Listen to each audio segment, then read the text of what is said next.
You think you know Mike Tyson, the monster, the beast who walked into the ring like a demon possessed, the youngest heavyweight champion in history, the man who bit off Evander Holyfield's ear.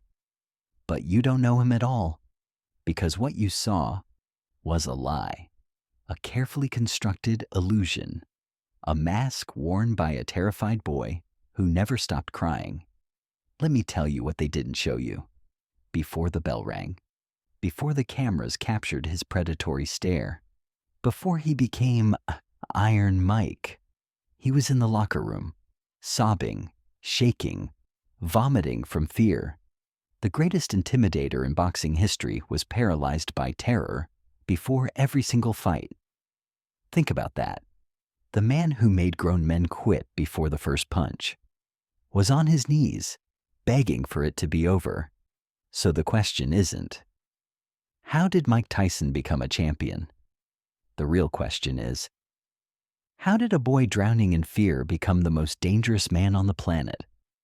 And the answer to that question will change how you see fear forever. Brownsville, Brooklyn, the 1980s. If you weren't from there, you wouldn't understand. This wasn't a neighborhood. It was a war zone. Every corner had eyes. Every alley had teeth. The streets smelled like piss and burnt rubber. Broken glass crunched under your feet like snow. And the sound? Always the sound of sirens in the distance. Mike was fat, soft, a target. He had a lisp that made the older kids laugh. Called him gay, called him pussy. They'd corner him after school, push him, spit on him. He never fought back, because deep down, he believed them. He believed he was weak. But Mike had one escape: pigeons. He kept them on the roof of his building, fed them, watched them fly. They were the only things that didn't judge him, the only things that didn't hurt him. To Mike, those birds were freedom. One summer day, he was up there. The sun was setting, orange light bleeding across the rooftops. He was holding one of his favorites, a gray one with white tips on its wings. Then he heard footsteps, heavy boots on the gravel. It was an older kid, maybe 16. Name was Marcus or something. Didn't matter. The kid walked up slow, grinning. "Yo, Fat Mike, that your little boyfriend?" Mike didn't respond, just held the bird closer. Marcus stepped forward, grabbed the pigeon by its neck. Mike's heart exploded in his chest. "Give it back." His voice cracked. "Weak." Marcus laughed. "What you gonna do, Cry?" Then he twisted. Snap. The sound echoed in Mike's skull. The bird went limp, head dangling at an angle that wasn't natural. Blood dripped from its beak, warm, wet. It splattered onto Mike's hand. He stared at it, the red soaking into the lines of his palm. Marcus tossed the body at his feet and walked away, laughing. Mike didn't cry. He didn't scream. He just stood there, staring at the blood, and something inside him broke. Or maybe it woke up. That night he couldn't sleep. He kept seeing it. The snap, the blood, but more than that. He kept seeing Marcus's face, the grin, the power. And Mike realized something. In Brownsville, softness was death, kindness was weakness, and weakness got you killed. So if the world was going to treat him like prey, then he'd become the predator. He started stealing, fighting, getting arrested. By 13, he'd been locked up dozens of times. But he wasn't scared anymore. He was angry. And anger felt better than fear, because fear made you small. Anger made you big. Or so he thought. Mike was 14 when they sent him to Tryon School for Boys, a juvenile detention center in upstate New York. Cold, gray, concrete walls that swallowed sound. He'd been in and out of places like this his whole life. But this time, something different happened. There was a counselor there, Bobby Stewart, former boxer, He saw something in Mike, some kind of raw violence that could be shaped.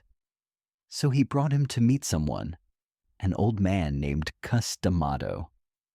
Cus lived in a small house in Catskill, New York, 14 Elm Street.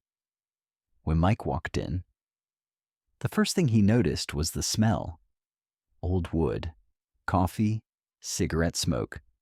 The second thing was Cus. He was sitting in a chair by the window, light coming in at an angle that made his face look like a skull. White hair, deep-set eyes. He didn't smile. He just stared, like he could see through Mike's skin, into his bones. "You afraid?" Cus asked. Mike didn't answer. "Good," Cus said. "Fear is good. Fear keeps you sharp." He stood up slowly, walked over. But most people, they run from their fear. They hide, they pretend it's not there. He leaned in close. "You can't hide from it, kid. It's always there, in your chest, in your blood." Mike felt his throat tighten. "So, what do you do with it?" Cus smiled. "You use it?" That was the beginning.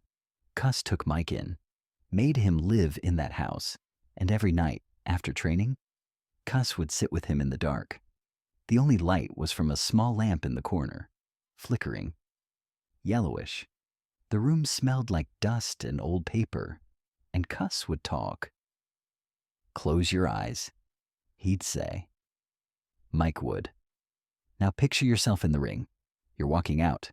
The crowd is screaming. The lights are blinding." Mike could see it. Your opponent is across from you. Bigger, stronger, mean. His heart would start to race. Now feel the fear. Don't push it away.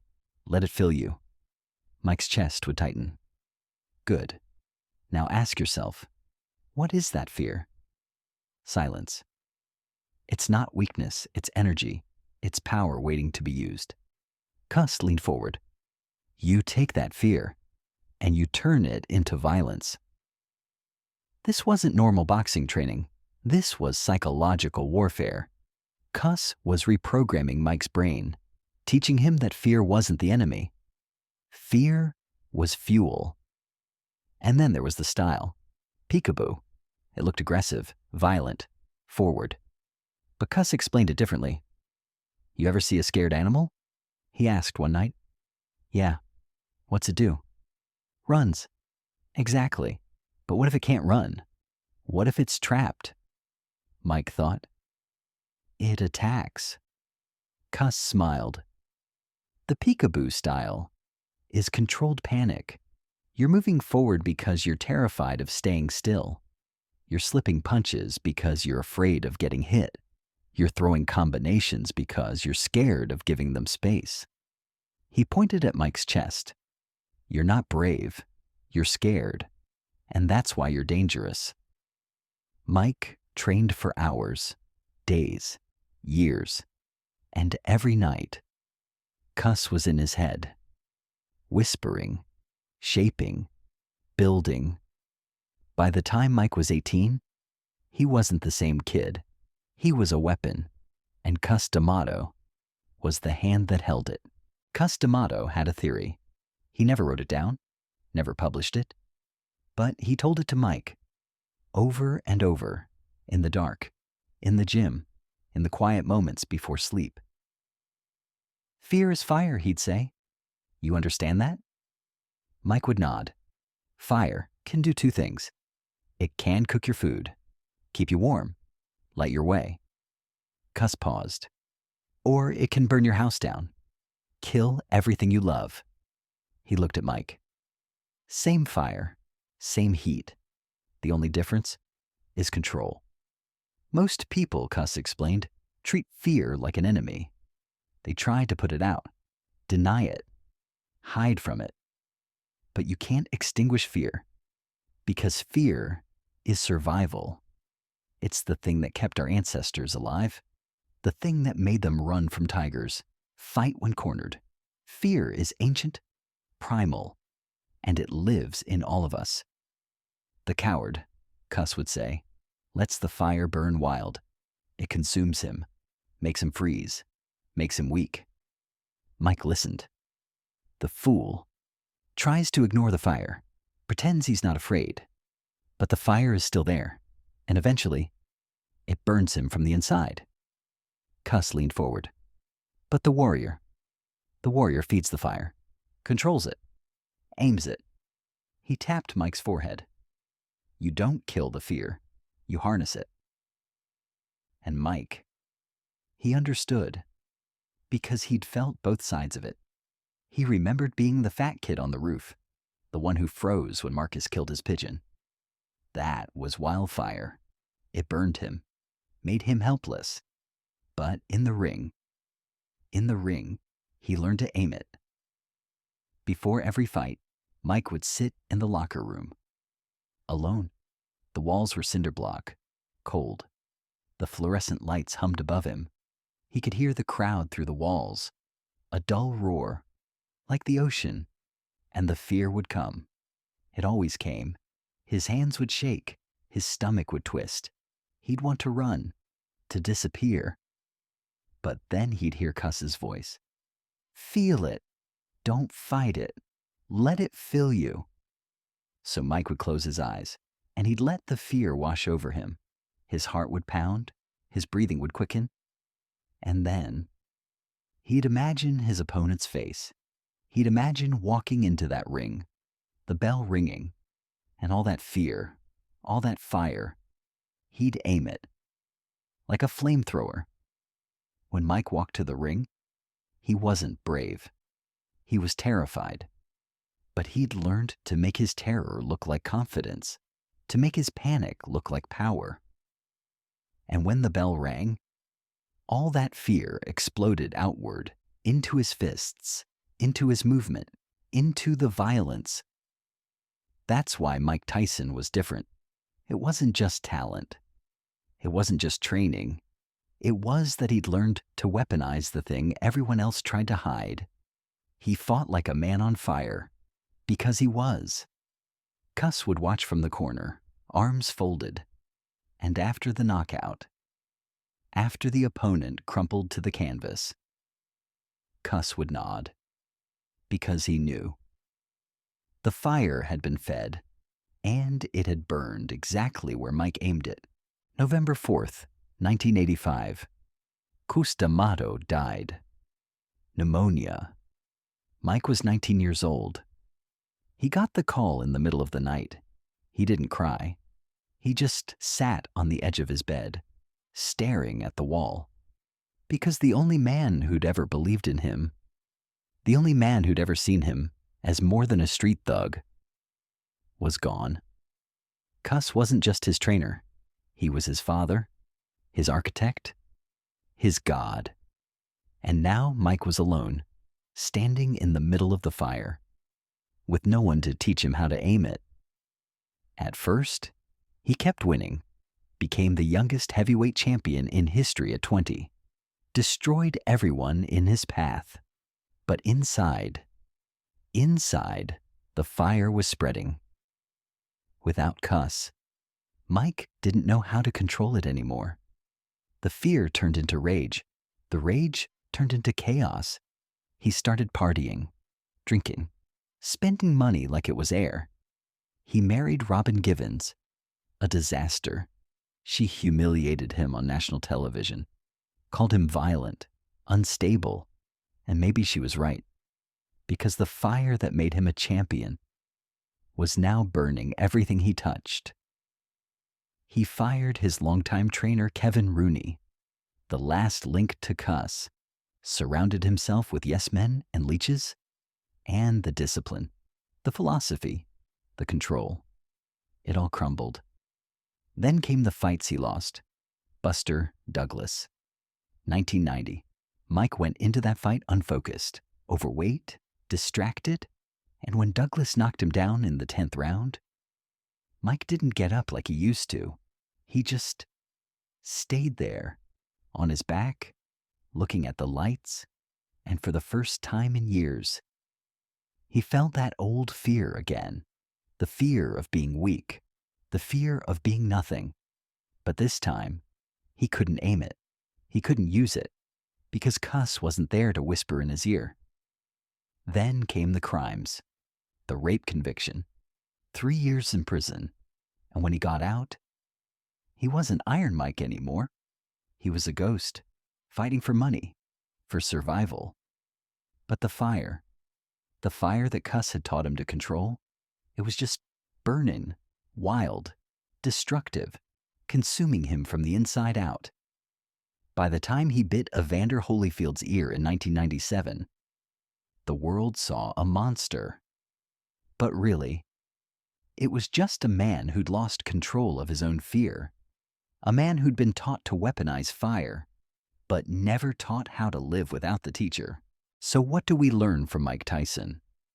What's the lesson here? It's not about boxing. It's not about fame or money or power. It's about fear. And what you do with it? Cus D'Amato understood something most people never learn. Fear isn't optional. You can't choose not to be afraid. You can't meditate it away. You can't think positive and make it disappear. Fear is in your DNA. It's in your bones. It's the thing that wakes you up at 3 a.m. when you think about your future. It's the thing that makes your hands shake before you take a risk.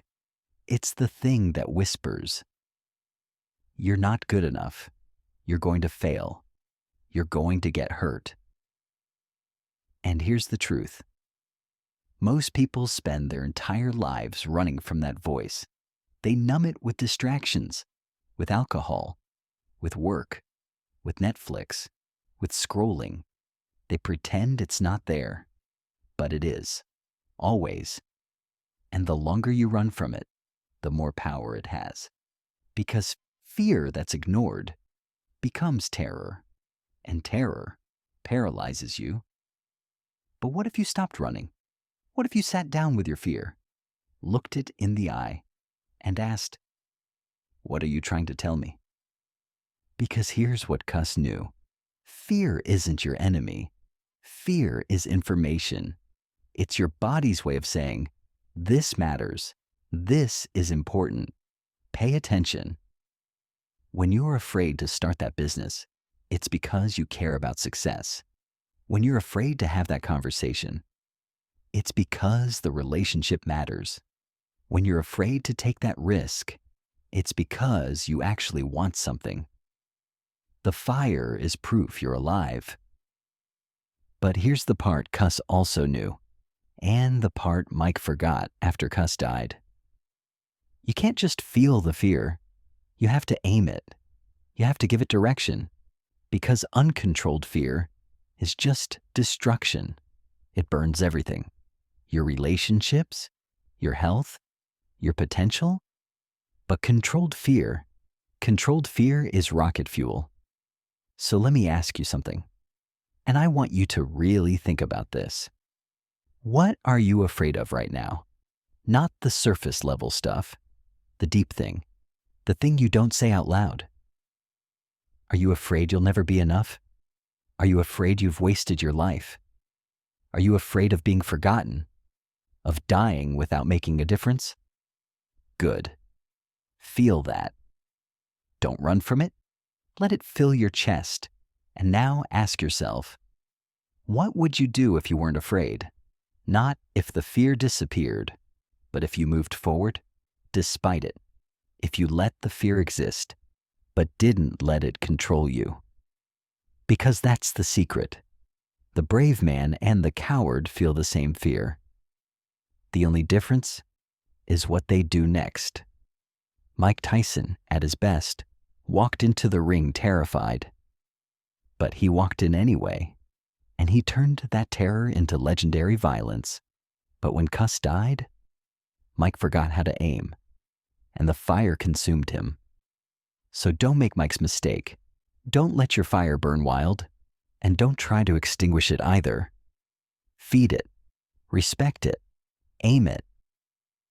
Because the world doesn't need more people who aren't afraid. The world needs more people who are afraid. But do it anyway. That's the lesson. That's the philosophy. Fear is fire, and you get to decide what it burns. side.